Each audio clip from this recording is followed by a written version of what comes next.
On the morning of February 13th, 1976, Nigeria woke up expecting another day under the leadership of a man many believed was changing the country's direction, not knowing that by midday, that man would be dead.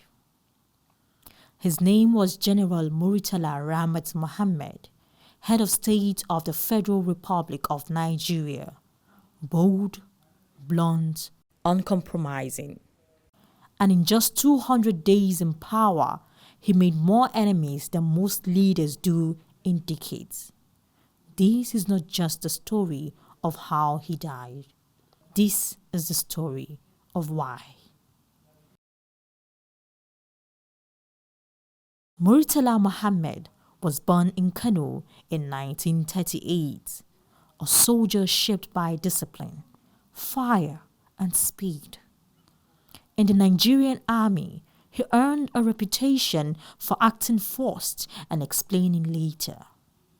During the Nigerian Civil War, his aggressiveness on the battlefield made him both feared and admired.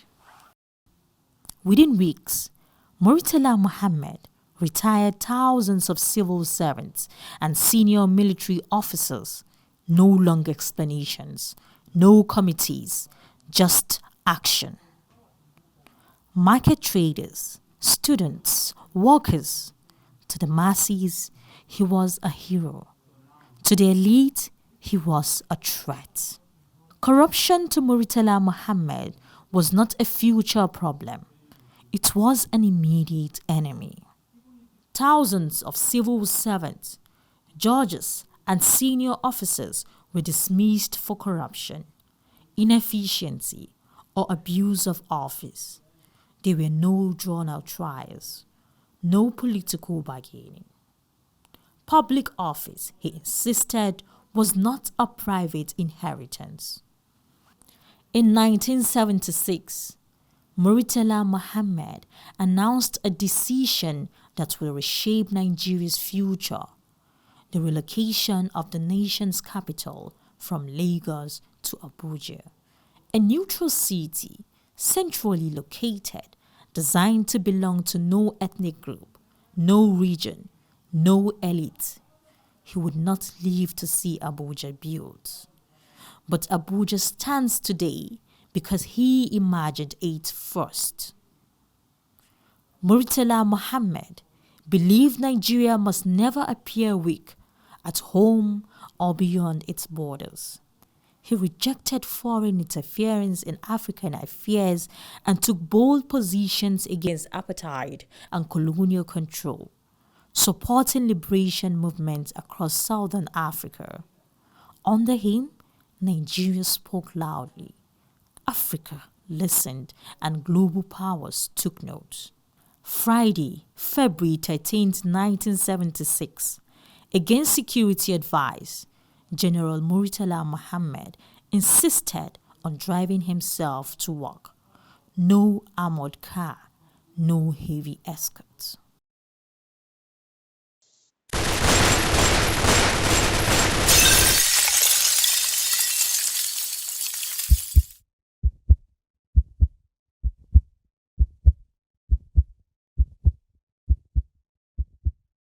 Gunmen emerged, automatic rifles, no warnings. Within seconds, Nigeria's head of state was shot multiple times. He never made it out of the car. The car became a symbol not just of death, but of vulnerability. Bullets tore through metal, glass, and history. Inside that vehicle, a nation's momentum came to a sudden halt. This road looks ordinary today. Cars pass, people walk, life continues. But on this spot, Nigeria changed forever. No monument can fully explain what happened here.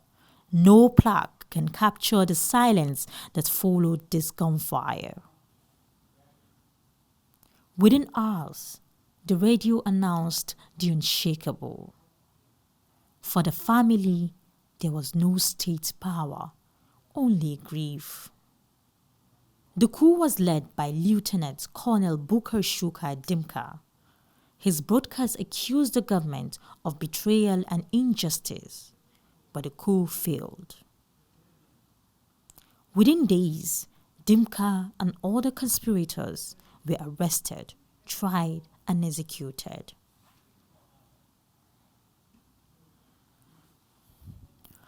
History remembers names, but it forgets family. Behind every executed coup plotter were wives, children, parents condemned to silence, stigma, and unanswered questions. When the smoke cleared, power shifted to General Olusegun Obasanjo. He chose continuity over chaos. He completed Murtala's transition program and handed power to the civilians in 1979. Some watched from exile, some from within the system. All understood one truth. After Murtala, Nigerian leadership would never feel the same.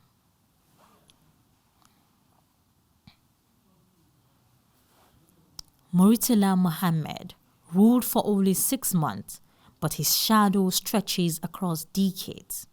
He imagined a new capital. He confronted corruption head-on. He defended Nigeria's sovereignty without apology. To some, he was reckless. To others, a patriot.